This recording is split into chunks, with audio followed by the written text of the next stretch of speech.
Bonjour à tous et bienvenue sur la chaîne YouTube des numériques. Je suis Thomas du service mobilité et nous allons parler aujourd'hui d'un téléphone assez particulier, le Galaxy Z Fold 2.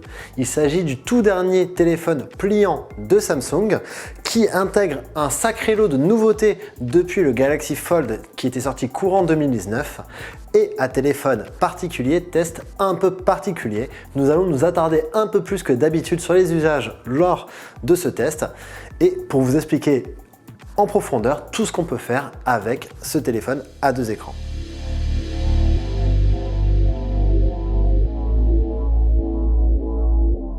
Commençons par l'ergonomie et le design. C'est un domaine dans lequel Samsung a fait énormément de progrès. C'est peut-être là où le Galaxy Z Fold 2 progresse le plus. Et dans ce domaine, il y a deux nouveautés principales. La première, c'est le grand écran extérieur du Galaxy Z Fold 2.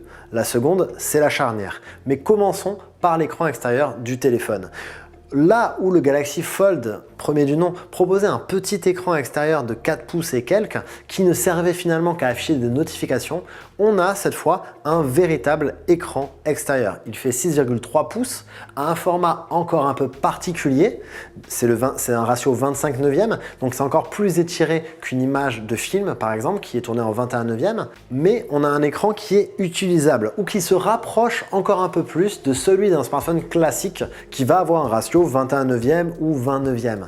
Donc là, globalement, on va pouvoir faire plus que sur le Galaxy Fold premier du nom et on va pouvoir réellement naviguer. On va pouvoir aller choisir ses morceaux sur Spotify, aller dans l'équipe, lire un article, on va pouvoir répondre aux messages, on va pouvoir tout faire à condition d'accepter l'étroitesse de l'écran car celle-ci va être parfois un peu problématique, notamment au moment d'écrire un message. Le clavier va s'afficher sur la partie inférieure de l'écran et les touches vont être très proches. Ce qui va faire que si tant soit peu qu'on ait des gros doigts, on va galérer un petit peu à écrire son message et ça peut vite devenir problématique. Surtout que tout l'intérêt du coup de cet écran extérieur, c'est de ne pas avoir à ouvrir le téléphone. Donc même s'il y a des petites lacunes comme au niveau du clavier, Samsung progresse quand même sur cet écran extérieur et surtout on a un téléphone qui, disons-le, a de la gueule. Là où le Galaxy Fold premier nom était pas très joli avec cet écran qui se logeait un peu au milieu mais qui était un peu mal placé, là on a un écran qui occupe quand même plus de 80% de la façade et c'est vraiment sympa à voir. La deuxième grande nouveauté de ce Galaxy Z Fold 2, c'est sa charnière qui peut se bloquer à l'ouverture. Comme sur le Galaxy Z Flip, on a un téléphone qu'on peut ouvrir à différents angles et laisser comme ça. Il n'y a aucun jeu, la charnière est vraiment solide. Les aimants du téléphone ont même été renforcés entre les deux parties, ce qui fait que quand le téléphone est fermé, il est vraiment dur à ouvrir. On ne peut d'ailleurs que très peu l'ouvrir d'une seule main. Il faut user ses deux mains et l'ouvrir réellement comme un livre. Et cette charnière apporte, en plus de ce sentiment de solidité un peu nouveau, puisqu'on savait que sur le Galaxy Fold, la solidité du téléphone était vraiment remise en question, notamment par des journalistes qui l'avaient cassé lors de leur utilisation. En plus de cette solidité, on a de nouveaux usages. C'est-à-dire que cette charnière qui peut se bloquer permet par exemple de lancer une conversation Skype avec le téléphone comme ça, la caméra frontale qui nous vise et le téléphone posé qui nous permet de faire autre chose en même temps. De la même manière, on peut lancer une vidéo et ne l'afficher que sur cette partie de l'écran. Dernier petit usage sympa, c'est qu'on peut utiliser la partie inférieure de l'écran pour faire un clavier et le message s'affiche au-dessus. On peut écrire comme ça un peu plus vite. Il faudra quand même utiliser ses pouces, pardon. Ce n'est pas encore un clavier d'ordinateur portable, mais on se rapproche de quelque chose et surtout, c'est assez sympathique d'avoir le choix. Pour tout vous dire, ça fait une dizaine de jours que j'utilise le téléphone, je ne m'en sers pas réellement plié. La seule chose que je fais un petit peu, c'est quand je veux regarder une vidéo sur YouTube et que je le pose comme ça à côté de moi et que je tape sur mon clavier, que je fais quelque chose d'autre sur mon ordinateur, c'est sympathique, mais autrement, j'écris mes messages, le téléphone ouvert, et ça me convient parfaitement. C'est juste sympathique d'avoir le choix. Autre petite dernière nouveauté de cette charnière, c'est que vu qu'elle se bloque, on peut également utiliser l'écran extérieur, c'est-à-dire qu'on peut caler le téléphone comme ça, en position qu'on appellera tente, et qui permet également de regarder du contenu vidéo sur le téléphone qui est posé et qui pour le coup n'aura aucun jeu et ne bougera pas du tout. C'est assez sympa, surtout qu'on a un écran du coup 25/9 qui permet d'afficher sans problème une image de cinéma par exemple. Autre point sur lequel Samsung progresse réellement avec ce Galaxy Z Fold 2, ce sont les finitions. Là où le Galaxy Fold premier du nom faisait un peu prototype, un peu brouillon, on a ici un téléphone réellement bien fini.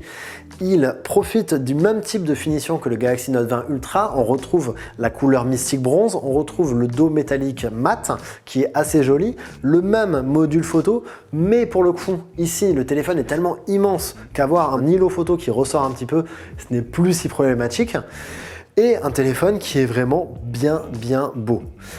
En plus de ça, on a des touches qui sont assez bien placées. On a ici le capteur d'empreinte latérale qui tombe naturellement sur le doigt, les touches de volume qui sont ici qui tombent également bien sur le doigt et un téléphone qu'on arrive facilement à manipuler. Qu'il soit ouvert ou fermé, le téléphone est agréable à utiliser et ça c'est vraiment bien.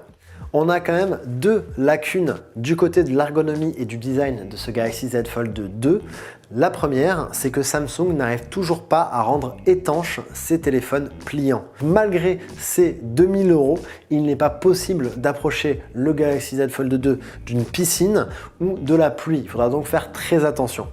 La seconde lacune, c'est l'absence de connectique mini jack et d'adaptateur USB-C vers mini jack. Donc ici, il faudra faire avec les écouteurs fournis dans la boîte ou avec un casque Bluetooth que vous vous procurerez d'un autre côté. Enfin, les haut-parleurs du Galaxy Z Fold 2 sont très bons. Situés sur la tranche inférieure et supérieure du téléphone, ils sont capables de délivrer une puissance largement suffisante, un rendu sonore qui est très clair et même une bonne stéréo. C'est largement supérieur à ce qu'on trouve d'habitude sur les téléphones portables et c'est plutôt agréable puisqu'ici on va être encouragé à regarder du contenu vidéo avec le grand écran intérieur du téléphone. Évidemment, avec cette nouvelle charnière, Samsung en profite pour optimiser ses applications. Je vous parlais du clavier, par exemple, qui s'affichait sur la partie inférieure, mais on va également avoir Excel qui s'adapte ou une application comme YouTube. D'autres ne sont pas encore au point, c'est-à-dire que si par exemple vous regardez Netflix et que vous calez le téléphone de cette façon-là, la vidéo ne va pas se mettre automatiquement ici. Ça va être le cas sur Disney+, par contre, mais pas sur Netflix. Autre chose, on va avoir du multitâche, le multitâche qui va être beaucoup plus développé. On a ici une dalle de 7,6 pouces alimentée par un Snapdragon 865 Plus très performant qui permet de faire tourner jusqu'à 3 applications simultanément. C'est assez sympathique à voir. Alors, est-ce que c'est réellement pratique? Moi, encore une fois, ça fait 10 jours, mais je ne m'en sers pas réellement puisque je ne fais généralement qu'une seule chose à la fois. Mais j'imagine qu'il y a des gens que ça peut intéresser. Ne serait-ce que pour discuter en regardant, envoyer des messages en regardant une vidéo YouTube, ça peut être sympathique. Donc voilà, et ces choses-là sont très fluides à réaliser. Il suffit d'utiliser le volet de navigation, le volet latéral de navigation développé sur One UI par Samsung. Et de là, on peut sélectionner ces applications, les disposer comme on veut sur l'écran et s'en servir tranquillement. Autre chose du côté de l'interface qui est assez intéressante à noter, c'est que forcément, quand on passe d'un ratio 25/9 comme celui-ci à un ratio beaucoup plus proche du 4 comme celui-ci, les applications vont parfois avoir quelques problèmes. C'est-à-dire que une application qui va s'afficher comme ça, si tout d'un coup on ouvre le téléphone, va également s'afficher en long sur le grand écran. Mais le truc qui est plutôt agréable, c'est que Samsung propose toujours un petit bouton dans le coin inférieur droit qui permet en fait de réinitialiser l'application pour qu'elle s'affiche entièrement, qu'elle soit responsive à ce nouvel écran. Globalement, la manœuvre ne prend pas plus de 2 ou 3 secondes, voire un peu moins, donc c'est quand même assez fluide et finalement on oublie assez vite ce problème-là, ce n'est pas vraiment lent, ce n'est pas vraiment voilà. Mais d'autres applications quand même vont être optimisées très bien, comme par exemple Google Maps, et si par exemple on regarde sa carte sur le téléphone fermé, qu'on ouvre le téléphone, il va automatiquement s'afficher en grand sur le grand écran, et ça c'est très bien. Parlons maintenant de l'écran du Galaxy Z Fold 2 ou plutôt des écrans du Galaxy Z Fold 2. À l'extérieur, on a donc une dalle de 6,3 pouces OLED affichant avec une très belle définition et une bonne résolution, mais ce ratio 25/9. Globalement, l'écran est très bien calibré. Il faudra juste faire un tour dans les paramètres et choisir le profil d'écran naturel, comme sur les autres téléphones du constructeur coréen, pour obtenir la meilleure calibration possible, en tout cas celle qui est la plus naturelle et que nous privilégions chez les numériques. Ceci fait, on a une température des couleurs très proche de celle de la norme des vidéos, donc proche des 6500 Kelvin. On a un delta E qui est en dessous de la barre symbolique de 3, qui témoigne de dérives chromatiques invisibles à l'œil nu, et donc un écran excellent pour regarder du contenu vidéo ou des photos avec les couleurs naturelles. À l'intérieur, c'est encore mieux. On a une dalle de 7,6 pouces qui, pour le coup, elle est 120 Hz, alors qu'à l'extérieur, elle est 60 Hz, et qui va avoir non seulement une super définition, non seulement une superbe résolution, mais également un super calibrage. Comme l'écran extérieur, il faut le calibrer en profil d'écran naturel pour en profiter au maximum. Et ceci fait, on a des couleurs très proches de la norme vidéo, on a un delta E en dessous de 3 et tout est parfait. On a même un retard tactile qui est très faible à 52 millisecondes. Alors c'est pas le plus faible qu'on ait vu sur un smartphone, mais ça reste quand même très correct et ça ne posera aucun problème de latence sur un jeu vidéo. Il est d'ailleurs intéressant de noter que comme sur le Note 20 Ultra, le mode 120 Hz n'est pas un mode forcé, c'est-à-dire que c'est un mode adaptatif et le téléphone choisit lui-même quand est-ce qu'il va passer en 60, en 120 et même peut intégrer des paliers. Samsung évoque certains paliers supplémentaires que nous n'avons pas pu encore observer dans nos laboratoires, avec un écran qui descendrait jusqu'à 30 ou 10 Hz quand, par exemple, une image fixe est affichée, ce qui permettrait de gagner de l'autonomie et d'utiliser le téléphone un peu plus longtemps. Mais quoi qu'il en soit, il s'agit d'un écran très bien calibré et très pratique. Le seul défaut, c'est que son format ne se prête pas réellement à la vidéo comme on le conçoit aujourd'hui. Quand on regarde une vidéo 21/9 sur le grand écran du Galaxy Z Fold 2, 47% de la dalle vont être occupés par les bandes noires. L'image n'occupera que 53% de l'écran.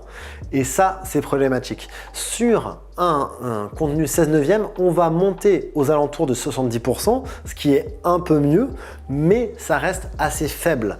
C'est tellement faible en 21/9 que nous avons comparé le nombre de centimètres carrés utilisés par l'image sur le Galaxy Z Fold 2 avec le nombre de centimètres carrés utilisés sur le Galaxy Note 20 Ultra. C'est un téléphone qui est donc pour le coup rigide, qui a une dalle de 6,9 pouces, mais qui affiche un peu plus d'images en 21/9 que le Galaxy Z Fold 2. Donc malgré sa grande taille, ce n'est pas non plus idéal pour regarder du contenu vidéo cinématographique. Finalement, ce qui se prête le mieux pour ce format d'écran qui est très proche du 4:3, ce sont justement les vidéos 4:3. Et vous pourrez regarder de vieilles séries, de vieux contenus télévisuels très bien sur ce téléphone, ce qui est assez ironique pour un téléphone qui symbolise le futur. Ce qui est assez sympathique, c'est que Samsung a optimisé ses écrans d'accueil. On peut placer certaines applications sur l'écran extérieur et d'autres applications à l'intérieur, ce qui permet par exemple d'avoir rapidement accès à ces applications de messagerie, mais une fois que le téléphone est ouvert, d'avoir accès à celles de lecture ou de jeu rapidement. C'est très sympathique. Du côté des performances, on trouve dans ce Galaxy Z Fold 2 une puce Snapdragon 865 Plus épaulée de 12 Go de RAM. Car, comme sur les autres téléphones pliants de Samsung, pas de puce Exynos ici. Et c'est une bonne nouvelle. Il y a quelques semaines, on testait le Galaxy Note 20 Ultra qui hébergeait une puce Exynos 990 et qui finalement ne proposait que des performances de milieu de gamme, voire un peu plus. Ici, avec le 865 Plus et les 12 Go de RAM, on a un téléphone qui est très performant. Que ce soit en multitâche ou en jeu, il va être dans le top de ce qui se fait aujourd'hui sur le marché. Et finalement, s'il y a des téléphones comme le Pixel 4 par exemple, qui vont faire un peu mieux, ce ne sera que d'un cheveu. Et ce Galaxy Z Fold 2 permettra de profiter de tous ces usages de la façon la plus optimale possible. Parlons maintenant de la photo. Dans ce domaine-là, Samsung n'a pas fait énormément d'efforts. On trouve un triple module à l'arrière équipé de 3 capteurs de 12 mégapixels. On a un grand angle de 12 mégapixels du coup, un ultra grand angle et un téléobjectif 2x. Les 3 modules partagent les mêmes qualités et également les mêmes défauts.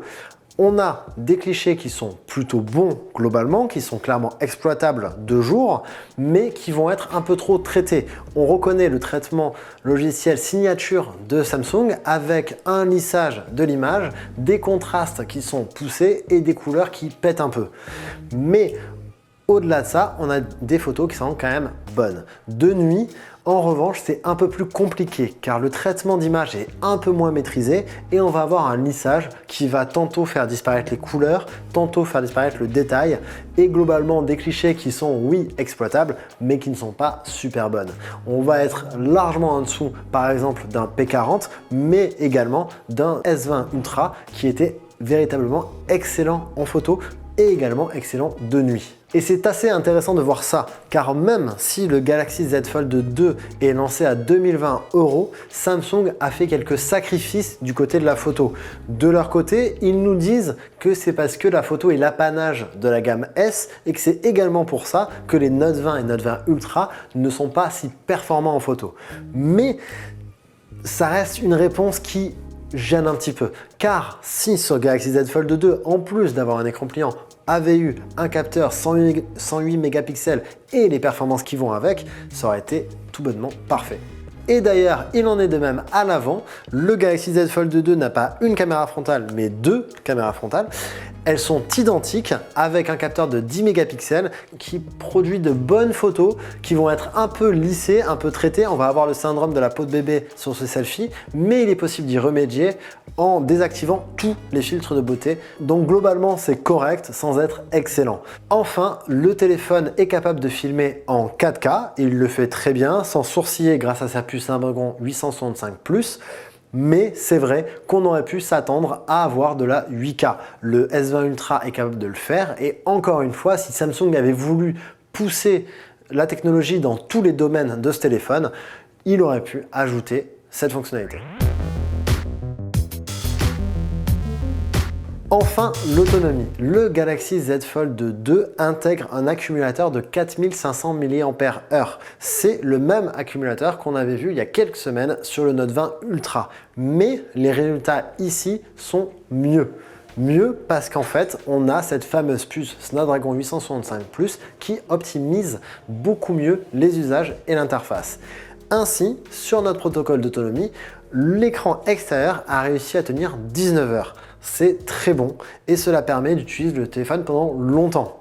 Au moins 2 jours ou une grosse journée pour quelqu'un qui est tout le temps sur son téléphone comme moi.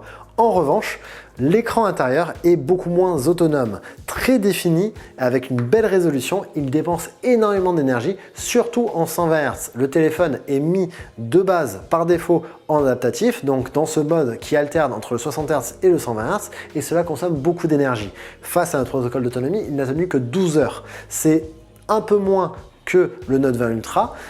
À l'usage, ce dont on se rend compte, c'est qu'on utilise autant le téléphone ouvert que fermé. Donc on va tomber sur un juste milieu entre les 12 heures de l'écran intérieur et les 19 heures de l'écran extérieur. Cela fait environ 15-16 heures et c'est plutôt correct dans l'ensemble. Cela correspond à une grosse journée pour quelqu'un qui passe beaucoup de temps sur son téléphone et une journée et demie pour quelqu'un qui a un usage un peu plus occasionnel. En conclusion, ce Galaxy Z Fold 2 est très clairement le meilleur smartphone pliant du marché. Très clairement parce qu'il n'a encore que peu de concurrence. Les téléphones de Huawei, les Mate X, Mate XS et Mate X2 ne sont pas encore sortis chez nous. Les téléphones de Motorola, que ce soit le Razr ou le Razr 5G, ne sont pas encore arrivés sur le marché européen. Et de ce fait, ce Galaxy Z Fold 2 se distingue. Il propose une expérience unique, une expérience aboutie. Il confirme même ce qu'on ressentait déjà lors du test du Galaxy Z Flip, c'est-à-dire que le format de livre est beaucoup plus pertinent, en tout cas selon nous, que le format à clapper. Là où le Galaxy Z Flip fermé ou le Razer fermé ne servent à rien, ce Galaxy Z Fold 2 peut être utilisé fermé. Et on peut lire, on peut répondre aux messages, on peut téléphoner avec fermé.